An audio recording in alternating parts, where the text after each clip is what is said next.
ഹരിശ്രീ ഗണപതയെ നമ അവിഘ്നമസ്തു ഗുരുഭ്യോ നമഃ. എല്ലാവർക്കും നമസ്കാരം. ഇടവക്കൂറിൽപ്പെട്ട രോഹിണി നക്ഷത്ര ജാതരെക്കുറിച്ച് സാമാന്യമായ ചില കാര്യങ്ങൾ പറയുവാനാണ് ഈ വീഡിയോയിലൂടെ ഉദ്ദേശിക്കുന്നത്. ഈ നക്ഷത്രത്തിൽ ജനിക്കുന്നവർ സ്ഥിരചിത്തരും സൗന്ദര്യമുള്ളവരുമായിരിക്കും. കുലീനത, മധുരഭാഷണം, പെട്ടെന്നുള്ള കോപം, നീതിന്യായ താൽപ്പര്യം എന്നിവ ഇവരുടെ പ്രത്യേകതകളാണ്. നേത്രത്തിന് വൈകല്യമോ രോഗമോ വരാൻ സാധ്യതയുണ്ട്. ഏറ്റെടുക്കുന്ന ജോലിയിൽ ഇവർ തങ്ങളുടെ സാമർഥ്യം പ്രകടിപ്പിക്കുന്നു.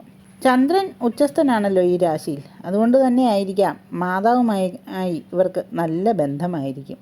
സ്നേഹം, വാത്സല്യം, ദയ, പരോപകാര പ്രവണത, മുഖശ്രീ എന്നിവ ഇവരുടെ ഗുണങ്ങളാണ്.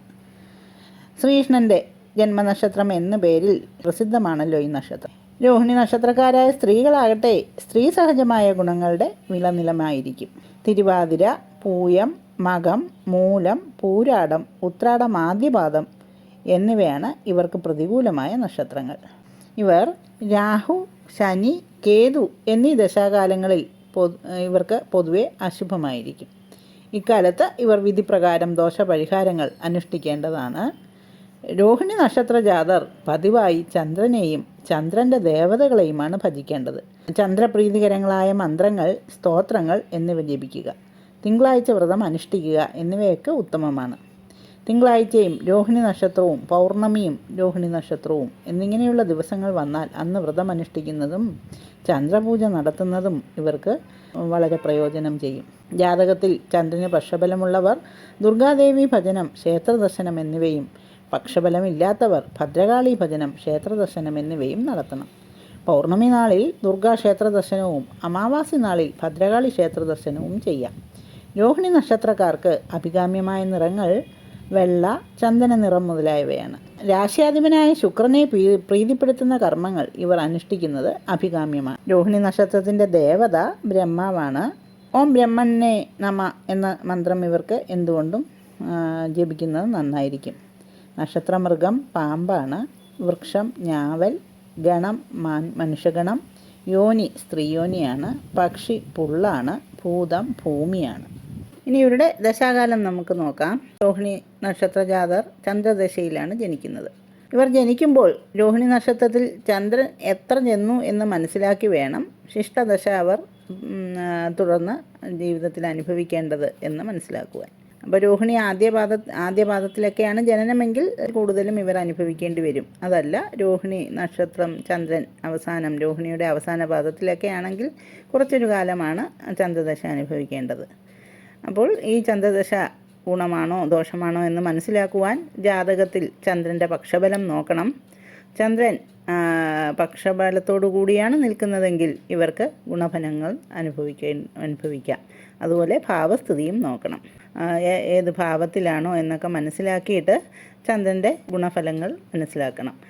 ചന്ദ്രന് പക്ഷബലമില്ലാത്ത ചന്ദ്രനാണ് നിൽക്കുന്നതെങ്കിൽ, അതായത് ആദിത്യനോട് അടുത്ത് ആണ് ഈ ചന്ദ്രൻ്റെ സ്ഥിതി എങ്കിൽ പക്ഷബലമില്ല എന്ന് പറയേണ്ടി വരും. അപ്പോൾ വേണ്ട പരിഹാരങ്ങളൊക്കെ അനുഷ്ഠിച്ചു കൊള്ളണം. പക്ഷബലമില്ലാത്ത ചന്ദ്രനാണെങ്കിൽ ഭദ്രകാളിയെ ഭജിക്കണം. അപ്പോൾ പക്ഷബലമുള്ള ചന്ദ്രനാണെങ്കിൽ നല്ല ഭാവസ്ഥിതിയുമൊക്കെയാണ് ഉള്ളതെങ്കിൽ ജനിക്കുന്ന ആ ഒരു കുടുംബത്തിൽ വളരെ ഒരു സന്തോഷപ്രദമായ അന്തരീക്ഷം കിട്ടുമെന്ന് മനസ്സിലാക്കാം. പിന്നെ അടുത്ത ഒരു 7 വർഷക്കാലം കുജദശയാണ്. ജാതകത്തിലെ കുജൻ്റെ സ്ഥിതി മനസ്സിലാക്കി വേണം ഗുണമാണോ ദോഷമാണോ എന്ന് മനസ്സിലാക്കുവാൻ. കുജൻ്റെ ഭാവസ്ഥിതിയും മനസ്സിലാക്കണം. ലഗ്നാൽ കുജൻ ഏത് ഭാവത്തിലാണ് ഒക്കെ മനസ്സിലാക്കിയിട്ട് വേണം ആ ഒരു കുജൻ്റെ അനുകൂലനാണോ പ്രതികൂലനാണോ എന്ന് മനസ്സിലാക്കുവാൻ. കുജൻ ഓജരാശിയിലാണ് സ്ഥിതി ചെയ്യുന്നതെങ്കിൽ സുബ്രഹ്മണ്യനെ വേണം ഭജിക്കുവാൻ. അതല്ല, യുഗ്മരാശിയിലാണ് കുജൻ്റെ സ്ഥിതിയെങ്കിൽ ദുർഗാദേവിയെ ഭജിക്കുന്നത് നന്നായിരിക്കും. പിന്നെ ഇനിയുള്ളൊരു 18 വർഷക്കാലം രാഹുവാണ്. ഈ ഒരു രാഹുദശ അനുകൂലമാണോ പ്രതികൂലമാണോ എന്നറിയുവാൻ പ്രധാനമായിട്ടും രാഹു നിൽക്കുന്ന ഭാവസ്ഥിതിയും രാഹു നിൽക്കുന്ന രാശ്യാധിപൻ്റെ ഗുണദോഷ ഫലങ്ങളും നമ്മൾ ചിന്തിക്കേണ്ടതുണ്ട്. അപ്പോൾ രാഹുവിൻ്റെ അനിഷ്ടസ്ഥിതിയാണെങ്കിൽ രാഹുവിന് തീർച്ചയായും പരിഹാരം ചെയ്യേണ്ടതുണ്ട്. കാരണം നമുക്ക് ഇവർക്ക് മനസ്സിലാക്കാൻ വരും അവരുടെ ഒരു വിവാഹപ്രായം ഒക്കെ ഈ ഒരു രാഹുദശാകാലത്താണ്.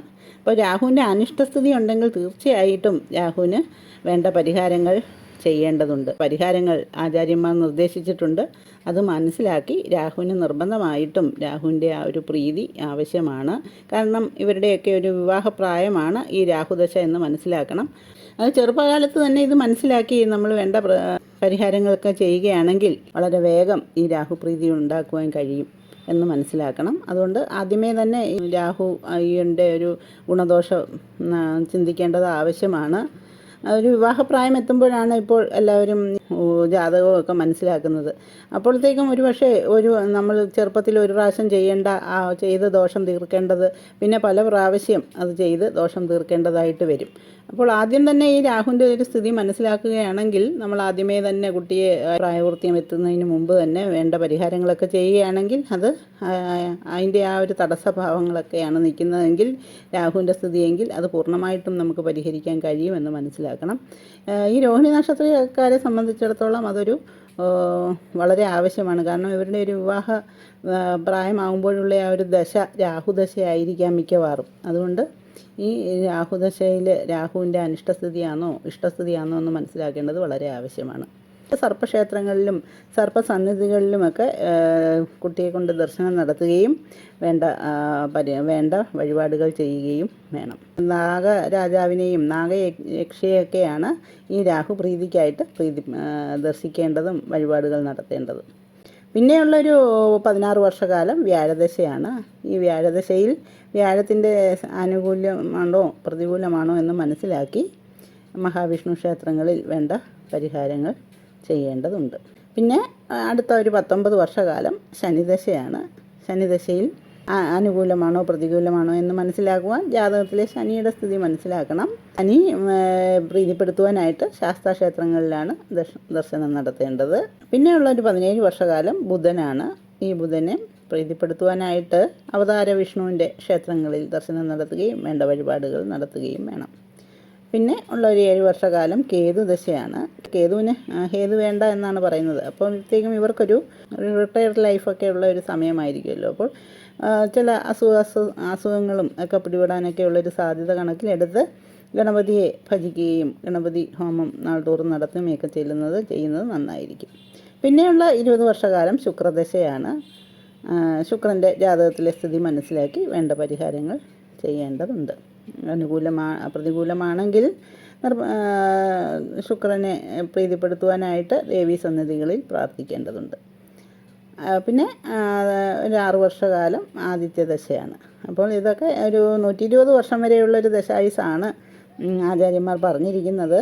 അതുകൊണ്ട് ഇതൊക്കെ ശുക്രനും ആദിത്യനുമൊക്കെ വളരെ അപൂർവമായിട്ട് രോഹിണി നക്ഷത്ര ജാതകർക്ക് കിട്ടിയെന്ന് വരികയുള്ളൂ. അത് ഇത്രയുമാണ് ഈ ഒരു വിംശോത്തരി ദശയെപ്പറ്റി പറയേണ്ടത്. ഇനി 2025 രാശിമാറ്റം ഈ നക്ഷത്ര ജാതരെ എങ്ങനെ ബാധിക്കുന്നുവെന്ന് നോക്കാം. അതായത് മാർച്ച് അവസാനത്തോടുകൂടി ശനിയുടെ രാശി മാറിയിരിക്കുകയാണ്. ഇത് രോഹിണി നക്ഷത്ര ജാതരെ സംബന്ധിച്ചിടത്തോളം വളരെ അനുകൂലമായിട്ടാണ് വരുന്നത്. ഇടവക്കൂറുകാർക്ക് പൊതുവേ ശനി യോഗ ചെയ്യുന്ന ഒരു ഗ്രഹമാണ്. അതുകൊണ്ട് തന്നെ ഇവരുടെ ഈ 11 രാശിമാറ്റം ഇവർക്ക് വളരെ അനുകൂലമായിട്ട് തന്നെ പറയണം. ചന്ദ്രാൽ 9ഉം 10ഉം ഭാവാധിപനായ ശനി 11 നിൽക്കുകയാൽ ഇവർക്ക് ധനലാഭവും പ്രതാപപുഷ്ടിയും പുരസ്കാര നേട്ടവും ഒക്കെ പ്രതീക്ഷിക്കാം. തൊഴിൽ സ്ഥാനത്ത് ഒരുവിധം നല്ല ഫലങ്ങൾ തന്നെ പറയേണ്ടിയിരിക്കുന്നു. പിന്നെ ഉള്ള വ്യാഴമാറ്റമാണ്.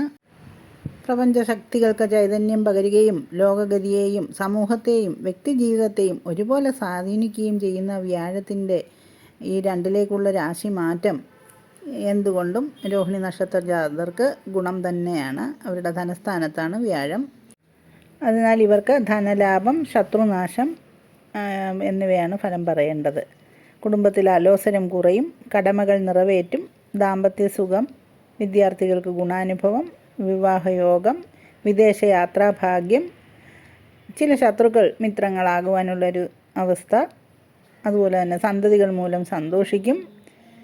ഇതൊക്കെയാണ് ഈ ഒരു വ്യാഴമാറ്റത്തിൻ്റെ ഫലം പറയേണ്ടത്. വ്യാഴം 1 വർഷമാണ് ഒരു രാശിയിൽ സ്ഥിതി ചെയ്യുന്നത്. അപ്പോൾ 2026 ജൂൺ മാസം വരെയും ഇങ്ങനെയുള്ള ശുഭഫലങ്ങൾ ഇവർക്ക് പ്രതീക്ഷിക്കാം. ഇനി അടുത്തത് പറയേണ്ടത് 2025 രാഹു കേതുവിൻ്റെ ആക്സിസ് മാറിയപ്പോൾ രോഹിണി നക്ഷത്ര ജാതകർക്ക് രാഹു 10-ലും കേതു 4-ലുമായാണ് സ്ഥിതി വന്നത്. 10-ലെ രാഹു നല്ലത് തന്നെയാണ്, കർമ്മസ്ഥാനത്തിന് ഉയർച്ച കൊടുക്കും. 10-ലെ പാമ്പ് നല്ലതാണ് എന്നാണല്ലോ ചൊല്ല്. 4-ലെ കേതു കുടുംബം, ധനവിനിയോഗം, വീട്, മൃഗങ്ങൾ എന്നിവയ്ക്ക് അനുകൂലമല്ല. അപ്പോൾ പൊതുവെ ബന്ധുക്കൾ ശത്രുക്കളെ പോലെ പെരുമാറും. സാമ്പത്തിക നില മെച്ചപ്പെടുമെങ്കിലും അപ്രതീക്ഷിതമായ ചെലവുകൾ ഉണ്ടാകാനുള്ളൊരു സാധ്യതയാണ് കേതു കാണിച്ചു തരുന്നത്. വിദേശ യാത്രാഭാഗ്യം കാണുന്നു. മംഗല്യ യോഗം ഉണ്ടാകും. എന്നാൽ സന്താന ദുരിതവും അടിക്കടിയുള്ള യാത്രകളും ഭവനപരമായ പ്രശ്നങ്ങൾ, ലൈംഗിക അരാജകത്വം ഇവയൊക്കെയാണ് ഈ കേതു കാണിച്ചു തരുന്നത്. അതിനാൽ തന്നെ കേതുവിൻ്റെ പ്രീതിയാണ് ഈ രോഹിണി നക്ഷത്ര ജാതകർക്ക് പ്രധാനമായും 2025 വരേണ്ടത്. ഈ രാഹു കേതു ആക്സിസ് 1.5 വർഷമാണ് ഒരു രാശിയിൽ സ്ഥിതി ചെയ്യുന്നത്. അതിനാൽ തന്നെ ഈ 1.5 വർഷകാലവും ഈ കേതുവിനെ കൊണ്ടുള്ള ആ ഒരു ദോഷം തീർക്കുവാനായിട്ട് ഗണപതിയെ ഭജിക്കുകയും ഒക്കെ ചെയ്യുന്നത് നന്നായിരിക്കും. പക്കനാൾ തോറും ഗണപതി ഹോമം നടത്തുകയും അതുപോലെ രാശിയാധിപനായ ശുക്രനെ പ്രീതിപ്പെടുത്തുകയും ചെയ്യുക.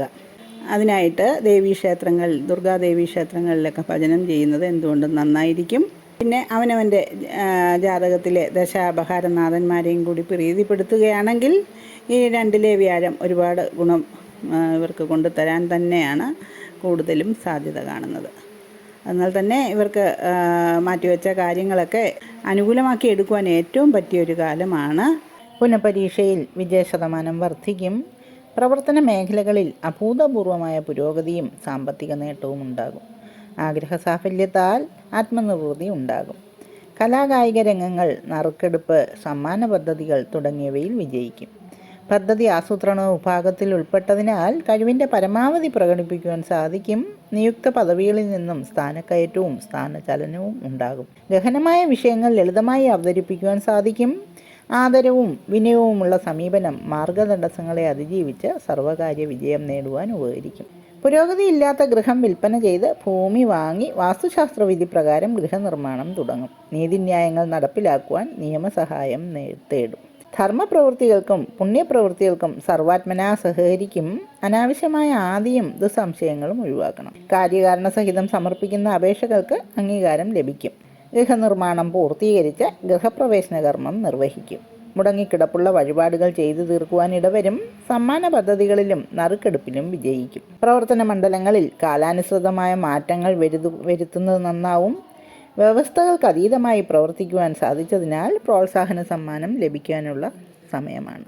നിലനിൽപ്പിന് വിഘാതമായ പ്രവർത്തനങ്ങൾ എല്ലാ വിഭാഗത്തിൽ നിന്നും ഉണ്ടാകാൻ സാധ്യതയുണ്ടെങ്കിൽ പോലും ആത്മധൈര്യത്തോടു കൂടി പ്രവർത്തിച്ചാൽ അതിജീവിക്കുവാനാകും എന്ന് തന്നെ അറിയണം. അങ്ങനെ 2025 ഈ ഒരു രാശിമാറ്റം നിങ്ങൾക്ക് വളരെ അനുകൂലപ്രദമാണെന്ന് മനസ്സിലാക്കി അത് വേണ്ട രീതിയിൽ ഉപയോഗപ്പെടുത്തുവാൻ രോഹിണി നക്ഷത്ര ജാതകർ ഏവർക്കും ഇടയാവട്ടെ. വീഡിയോ ഇഷ്ടമാവുകയാണെങ്കിൽ ലൈക്ക് ചെയ്യുകയും ഷെയർ ചെയ്യുകയും സബ്സ്ക്രൈബ് ചെയ്യുകയും ചെയ്യണേ.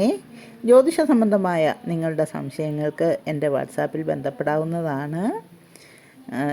എല്ലാവർക്കും നന്ദി, നമസ്കാരം.